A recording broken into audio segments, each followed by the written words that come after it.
Master SK classes मध्ये तुमचं स्वागत आहे. प्रथम तुम्ही सबस्क्राईब करा आणि लाईक करा. आज आपण पाहणार आहोत प्रकार 5वा.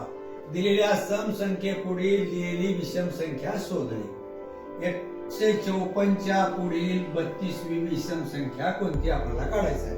तर आपण कसं काढूया. 154 अधिक 32 आहे ना, 32 गुणिले 2 वजा 1. का वजा 1? 154 च्या पुढची संख्या 2 न फरकाने लागूनच येते म्हणून वजा 1 करावं लागतं. म्हणजे 154 अधिक 64 वजा 1. या दोन्हीची बेरीज करा. 4 आणि 4 8, 6 आणि 5 11 ला 1, हातचा आला 1, 1 आणि 2 218. 218 वजा 1 207. आलं लक्षात. आता तुम्ही काय करा. 258 च्या पुढे 47वी विषम संख्या कोणती ते